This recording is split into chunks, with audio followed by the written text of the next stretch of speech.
था, शीर्षक भी कविता। तो आजकल कहते हैं कि कविता की किताब ना तो कोई छापता है ना कोई पढ़ता है, ऐसा अमूमन लोगों का विश्वास है। तो मैंने उसी पे एक लिखा, मनोरमा जी का टॉपिक था, एक चित्र दिया था उन्होंने, एक लेडी बैठी हुई थी। तो मैंने लिखा कि अरे कविता, तो अभी जिंदा हो। लोग कहते हैं कविता मर चुकी, कविता प्रेमी भी कहाँ बचे हैं।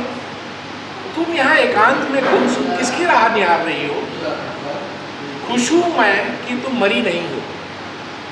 प्रकाशक अब नहीं चाहते कविता की पुस्तकें छापना, कहते हैं दूसरी विधा में लिखो। कविता की पुस्तकें कोई खरीदता नहीं, पढ़ता नहीं, कहते हैं कविता कब की मर चुकी। शायद तुम सही कह रहे हो सकता है कविता मर चुकी हो, लेकिन क्या कभी सोचा है तुमने, मरे हुए की कद्र ज़्यादा होती है, कभी तो इतनी ज़्यादा जो जिंदा रहते हुए नहीं होती। देखते हैं आजकल हो रहे हैं जगह जगह कवि सम्मेलन, और कवि सम्मेलन भी ऐसे वैसे नहीं, वैश्विक और अंतर्राष्ट्रीय स्तर के कुछ होते हैं, अखिल ब्रह्मांडीय।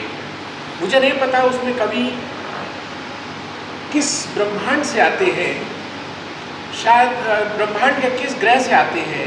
शायद तुम ठीक कह रहे हो, अब इन कवि सम्मेलनों में कविता कम ही दिखती है, चुटकुलेबाजी, ही ठीठी, बस इसी सब का बोलबाला है। कविता इसी भीड़ में खो गई है।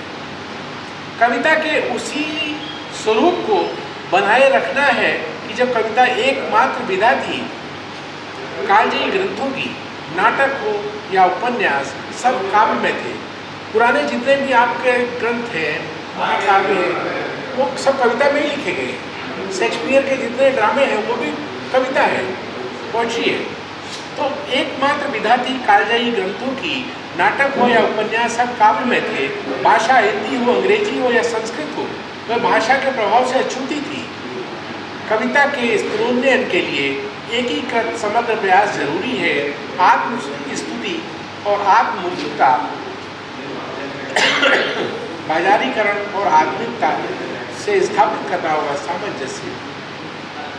कविता जन्मती है कोमल हृदय से, तो करना होगा यह सुनिश्चित नहीं हो बुद्धि का हृदय पर नियंत्रण। यदि हो सके संभव तो फिर जन्म लेगी कविता हृदय स्पर्शी मनभावन।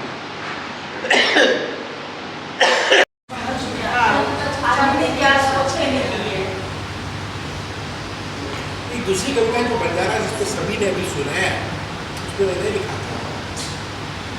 बंजारा एक समुदाय, खानाबदोश, कभी एक जगह तो दूसरी जगह घूम कर जीवन जीते। कौन भी ये बंजारे, क्या इतिहास है उनका, न कोई पता न कोई घर, प्रकृति के सदा करीब, मिट्टी से जुड़े, वैश्वीकरण की अवधारणा आकर सभी को बना रही है बंजारा।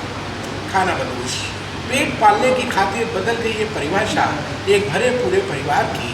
माँ बाप बच्चों को पढ़ाते हैं, लाड प्यार से पालते हैं, और बच्चे निकल पड़ते हैं अपनी उड़ान पर।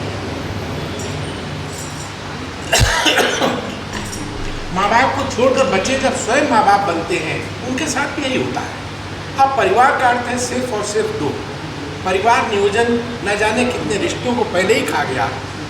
पेट अब परिवार खा गया, पेट अब परिवार खा गया। अब तो बस यही सत्य है, बंजारा एक समुदाय नहीं है, अब तो सारा जग बंजारा है। और कल मैंने कुछ हाइकू लिखे थे। तो हाइकू जापानी कविता लिखने की विधि है, जिसमें 5 अक्षर, 7 अक्षर और 5 अक्षर, 5 7 5 ये अक्षर है, शब्द नहीं। तो कुछ हाइकू मैंने लिखे मेघालय वाली घटना पे। 3 लाइन होती है, पहले में 5 फिर 7 फिर 5, 3 लाइन। शादी हो गई, मौत का सामान घर आ गया। हनीमून है, घूमेंगे फिरेंगे भी, जिंदा बचे तो। ऊंचे पहाड़ डराते हैं तुमको अजीब बात। रजामंदी थी तभी तो शादी हुई, फिर क्या हुआ। प्रेम का खून गजब माहौल है, विश्वासघात। प्रेमी गिन लो, घर परिवार नहीं, ये जरूरी है। जान लो पत्नी मौत का सामान है। आश्चर्य हुआ?